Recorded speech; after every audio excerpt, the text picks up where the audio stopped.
વાવના રણમાં ખીલી ઉઠ્યું કમળ। આ કમળને ખીલવા માટે અનેક પ્રયત્નો કરવા પડ્યા। છેલ્લી ઘડીએ એવી પરિસ્થિતિ હતી, એવું લાગતું હતું કે ગુલાબ જ જીતવાનું છે। કોંગ્રેસ પાર્ટીની જીત લગભગ ફાઇનલ હતી, પરંતુ છેલ્લી ઘડીના જે રાઉન્ડો હતા 15થી 20 રાઉન્ડોમાં આખી પરિસ્થિતિ ઉલટફેર થઈ ગઈ અને ભારતીય જનતા પાર્ટીનો વિજય થયો, સ્વરૂપજી ઠાકોરની જીત થઈ। આજના સમીક્ષાના વિડીયોમાં થોડીક વાત કરીએ કે ભારતીય જનતા પાર્ટીની જે જીત થઈ હતી, આખી પરિસ્થિતિનો જે માહોલ હતો એ કઈ રીતનો બની રહ્યો હતો।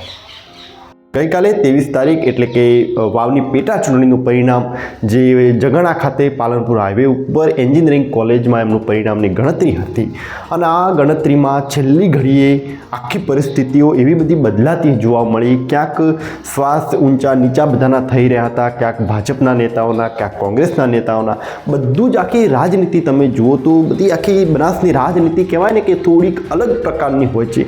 એ વાવમાં પણ એ જે સમીકરણ જોવા મળ્યું છે। છેલ્લી ઘડીએ એવું લાગતું હતું કે કોંગ્રેસ પાર્ટીનો વિજય લગભગ નક્કી છે, તો છેલ્લી ઘડીએ ભાજપ જીતી ગયું।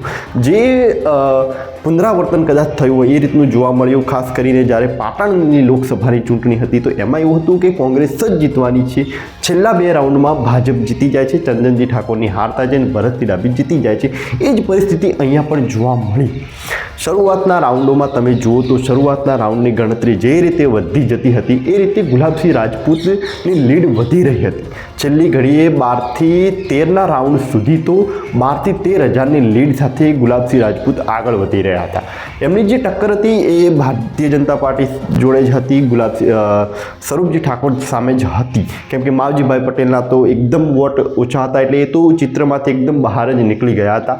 મુખ્ય આ 2 ચહેરાઓ વચ્ચેનો જંગ રહ્યો હતો અને એમાં પણ ગુલાબસિંહ રાજપૂતની 12થી 13,000ની લીડ એ બહુ મોટી લીડ કહેવાય અને એટલી લીડ ભાજપને કાપવી એ પણ અઘરી હતી। એટલે એ સમયે તમે જુઓ તો હું ત્યાં જ હાજર હતો જ્યાં ગણતરી ચાલુ હતી, તો ત્યાં મોટા ભાગના બધા જ કોંગ્રેસના જ કાર્યકરો હતા, જે કોંગ્રેસના સમર્થકો, ગુલાબસિંહ રાજપૂતના સમર્થકો હતા, એ જ ત્યાં હાજર હતા। ભાજપનું કોઈ નાનું બાળક પણ નહોતું જોવા મળતું, એવી પરિસ્થિતિ આવી હતી, કેમ કે બધાના શ્વાસ ઊંચા થઈ ગયા હતા કે લગભગ હવે સ્વરૂપજી ઠાકોર નહીં જીતી શકે। પરંતુ છેલ્લી ઘડીએ ક્યાંક લોકોના મનમાં હજી થોડી આશા હતી કે 15થી 20 રાઉન્ડનો જે સમય વચ્ચેનો જે રાઉન્ડનો જે ગણતરી છે એ રાઉન્ડમાં લગભગ ભાજપ બાજી મારી જશે, કેમ કે એ 15 રાઉન્ડ પછી જે ભારતીય જનતા પાર્ટીના જે સંભવિતના જે કહેવાય ને કે થોડા ઘણા સંકલનના જે એરિયા છે, જે ભાજપનો જે ગઢ ગયા, એ બધા જે વોટ બેંક છે એ ભારતીય જનતા પાર્ટી માટે 15થી 20 રાઉન્ડોમાં જ હતી। શરૂઆતમાં કોંગ્રેસના શાસિતવાળી જે રાઉન્ડો હતા એના કારણે ક્યાંક ભાભરને આ બધા જે હતા કે જ્યાં ભાજપને સારી એવી લીડ મળી શકે એમ છે, એવા વિસ્તારોની ગણતરી 15થી 20 રાઉન્ડ પછી હતી। એટલે એમાં લોકોને હજી આશા હતી કે ભાભર ખુલશે એટલે લગભગ ભાજપ બાજી મારી જશે અને ખરેખર એવું જ બન્યું। 15થી 20 રાઉન્ડ જેમ જેમ આગળ વધ્યા એ રીતના ભારતીય જનતા પાર્ટી 500ની લીડ કાપી, 1000ની લીડ કાપી, 1500, 2000 એ રીતની ધીમે ધીમે લીડ કાપતા ગયા અને આખરે સ્વરૂપજી ઠાકોરનો જીત નિશ્ચિત બન્યો। જ્યાં સુધી ગુલાબસિંહ રાજપૂતની લીડ સૌથી 12થી 13,000ની જ્યારે લીડ હતી એ સમયે ત્યાંના ગુલાબસિંહ રાજપૂતના સમર્થકો, કોંગ્રેસ પાર્ટીના સમર્થકો બહુ ખુશ હતા કે આપણે જીતવાના જ છે। એના પાછળનું કારણ એવું હતું કે છેલ્લા 6 રાઉન્ડ બાકી હતા ત્યારે ગુલાબસિંહ રાજપૂતની લીડ 6,000 હતી, એટલે કે ભારતીય જનતા પાર્ટીને જીતવું હોય, સ્વરૂપજી ઠાકોરને જો જીતવું હોય તો એમને દર એક રાઉન્ડે 1,000ની લીડ એમને કાપવી જ પડે। અને જો આ 6 રાઉન્ડમાં કદાચ કોઈ એવી રાઉન્ડમાં કદાચ જો ગુલાબસિંહ રાજપૂત કોઈ થોડી ઘણી વધારે લીડ લઈ જાય છે તો લગભગ ગુલાબસિંહ રાજપૂતનું જીતવું નક્કી જ હતું। પરંતુ 15થી 20 રાઉન્ડ પછી જે બાકીના જે 6 રાઉન્ડ હતા એમાં ભારતીય જનતા પાર્ટી, સ્વરૂપજી ઠાકોરે ભાભર એ રીતના આગળના વિસ્તારોમાં જે રીતે એમને લીડ કાપી, 2,000ની લીડ કાપી, અમુકમાં 1,000ની લીડ કાપી, ધીમે ધીમે વધારે લીડ કાપતા ગયા અને એના કારણે એમનો વિજય બન્યો। જે રીતે ભારતીય જનતા પાર્ટીની લીડ જ્યારે વધતી ગઈ, ગુલાબસિંહ રાજપૂતની લીડ ઘટતી ગઈ, એ સમયે કોંગ્રેસ પાર્ટીના જે કાર્યકરો હતા એ બીજી સાઈડ ચાલ્યા ગયા અને ભારતીય જનતા પાર્ટીના કાર્યકરો ત્યાં સામેલ થવા લાગી ગયા, કેમ કે શરૂઆતથી જ ગુલાબસિંહ રાજપૂત જ્યાં સુધી આગળ હતા ત્યાં સુધી ત્યાં કોઈ જોવા મળતું નહોતું, ભારતીય જનતા પાર્ટીના નેતાઓ જોવા મળતા હતા, ન તો સ્વરૂપજી ઠાકોર ઠાકોર પણ ત્યાં જોવા નહોતા મળતા. જે મત ગણતરી જ્યાં થઈ રહી હતી જે સેન્ટર પર, ત્યાં પણ સ્વરૂપજી ઠાકોર નહોતા આવ્યા. ક્યાંક પાલનપુર હાઈવે ઉપરની ક્યાંક હોટલમાં તેઓ રોકાયા હતા અને એમને પણ કદાચ વિશ્વાસ નહોતો કે અમે જીતવાના છીએ, કેમ કે એ રીતની પરિસ્થિતિ બની હતી. એટલે છેલ્લી ઘડી જ્યારે જીતી ગયા ત્યારે જ તેઓ બહાર આવ્યા હતા અને ત્યારે લોકોએ એમને ફુલહારથી શણગાર કર્યો, બધું ઘણું બધું કર્યું, પછી તેમને અંદર લઈ ગયા.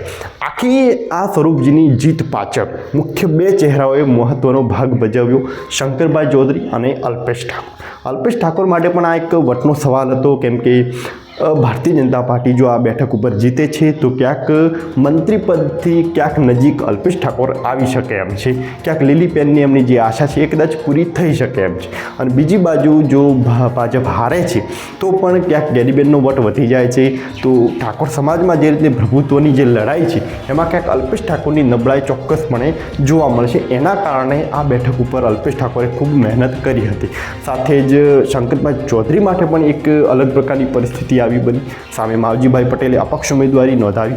હવે જો માવજીભાઈ પટેલના કારણે જો ભારતીય જનતા પાર્ટી હારી જાય છે તો પણ ક્યાંક શંકરભાઈ ચૌધરી માટે વટનો સવાલ બની બેઠે. એમની એક ઇમેજનો સવાલ હતો કે જો ચૌધરી સમાજમાં બે ગ્રુપ પડે છે તો શંકરભાઈ ચૌધરીનું ગ્રુપ નબળું કઈ રીતે બની શકે. એટલે આ એક વર્ચસ્વની લડાઈમાં છેલ્લી ઘડીએ પછી વિધાનસભાના અધ્યક્ષ હોવા છતાં એમણે પોતાની પાર્ટીનો, ભારતીય જનતા પાર્ટીનો તેઓ પ્રચાર કરવા મેદાને કૂદી પડ્યા. એમણે ખૂબ જોરશોરથી પ્રચાર કર્યો અને એમણે જે પ્રચાર કર્યો એ બહુ અલગ રીતે કર્યો. એમણે ચૌધરી સમાજની આખી આંજણા ચૌધરીને અલગ અલગ ચૌધરીઓની આખી વાત કરી અને ચૌધરી સમાજને સમજાવ્યો કે ભારતીય જનતા પાર્ટીને વોટ કેમ આપવું પડશે. માવજીભાઈ પટેલ પર એમણે ખૂબ આકરા પ્રહારો કર્યા. પહેલીવાર કોઈ ભારતીય જનતા પાર્ટીમાં એક ચૌધરી સમાજનો આવો ચહેરો કે જે બીજા ચૌધરીની એક આ રીતની અવગણના કરી, આ રીતના એમના પ્રહારો કર્યા. એટલે આ બધું એક હતું કે વાવની રાજનીતિ એ હંમેશા બનાસની રાજનીતિમાં બહુ થોડીક અલગ પ્રકારની જોવા મળી. આખી વાવની બેઠક ઉપર જે રીતે પ્રચારની સિસ્ટમ જોવા મળી, જોકે માવજીભાઈ પટેલ કે જેમને માત્ર કોઈ જીતવાની તો કોઈ આશા હતી જ નહીં, પણ એમને ખાલી વોટ કાપવાના હતા ભારતીય જનતા પાર્ટીના. અને એવું જ બન્યું, જો માવજીભાઈ પટેલે જો અપક્ષ ઉમેદવારી ન નોંધાવી હોત તો સ્વરૂપજી ઠાકોરની જીત લગભગ એકદમ ફાઇનલ હતી. એમાં કોઈ એકદમ સરળતાથી તેઓ જીતી શકવાના હતા, એમાં કોઈ શંકાનું પેલું હતું જ નહીં. પરંતુ માવજીભાઈએ અપક્ષ ઉમેદવારી નોંધાવી અને એના કારણે આટલી એક રસાખસીવાળી બેઠક આ વાવની આ બેઠક બની રહી. અને આની સાથે જ માવજીભાઈ પટેલનું એ નિવેદન કે પાટીલનો પાવર ઉતારવાનો છે એ નિવેદન વધારે સામે આવ્યું, સોશિયલ મીડિયામાં ઘણું સામે આવ્યું.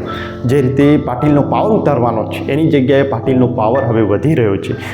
સ્વરૂપજીની જીત પછી જ તરત અલગ અલગ નેતાઓએ પોતાની પ્રતિક્રિયા આપી. CR પાટીલે પણ એમને પ્રતિક્રિયા આપી કે માવજીભાઈને તો હવે ઘર ભેગા કરી દીધા. આવી અલગ અલગ પ્રતિક્રિયાઓ સામે આવી છે. કયા કયા નેતાઓએ શું શું પ્રતિક્રિયા આપી, કઈ રીતની પરિસ્થિતિ હતી એ થોડુંક જોઈએ. કોંગ્રેસના સાથી એ પડકારો ફેંક્યા હતા કે પાટીલનો પાવર નહીં ચાલે. મિત્રો, અમારા પાટીલ સાહેબ પ્રદેશ અધ્યક્ષ છે, અમારા સન્માનીય નેતા છે, એ ક્યારેય પાવર કરતા નથી. પાવર તો અમારા ભારતીય જનતા પાર્ટીના કાર્યકર્તાનો છે, વાવની જનતાનો પાવર છે. અને કોંગ્રેસને વાવની જનતાએ, ભારતીય જનતા પાર્ટીના કાર્યકર્તાએ પાવર વટાડી દીધો છે કે આ પાવર ભારતીય જનતા પાર્ટીના કાર્યકર્તાનો છે, આ પાવર વાવની જનતાનો છે.